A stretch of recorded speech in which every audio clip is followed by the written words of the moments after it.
Strategy without God is not the plan. In the last video, we saw that no matter how hard we work or how much we plan, the ultimate results are only in God's control, not ours. But what does that look like? After all, when we're in the heat of the action, doing deals, making decisions, setting strategy, it's not like we're going to take a pause and look for God's plan at the end of each activity, is it? In fact, reality is rather different.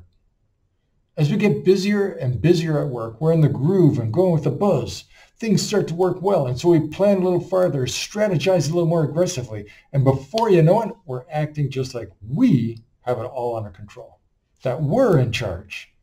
But let's take a minute or two to check with the Bible for a dose of truth.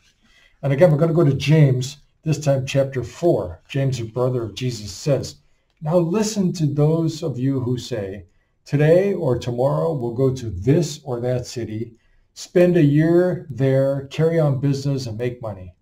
Why, you don't even know what will happen tomorrow. What is your life? You're a mist that appears for a little while and then vanishes." Oh, verses 13 and 14, chapter 4. Whoa, here's James, brother of Jesus, speaking directly to us. We're the ones who say we're going to go here, and we're going to go there, we're going to carry out our business and make money. That's us. That's how we run our businesses and our projects and our teams, isn't it? Well, now that James has our attention, look at the reminder he gives us in the second half of these verses. He says, why, you don't even know what will happen tomorrow. And he's exactly right. We don't know what's going to happen tomorrow. Not only don't we know about our business activity tomorrow, but we don't even know if we'll be alive.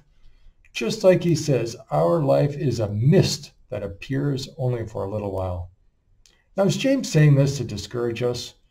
Didn't we start these sessions with a reminder that business planning is good, necessary, and even biblical?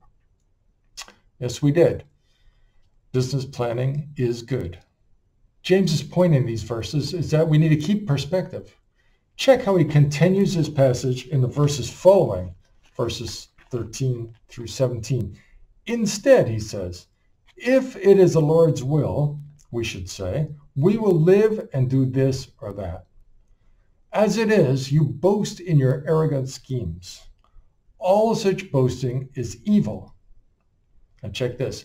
If anyone then knows the good they ought to do and doesn't do it, it is sin for them.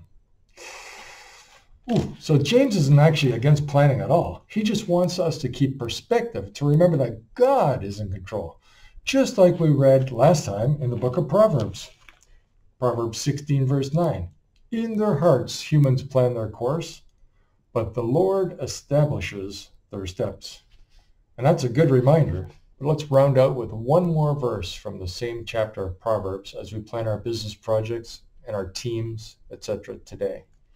Proverbs 16, verse 3. Commit to the Lord whatever you do, and he will establish your plans. May you be blessed. Join me next time.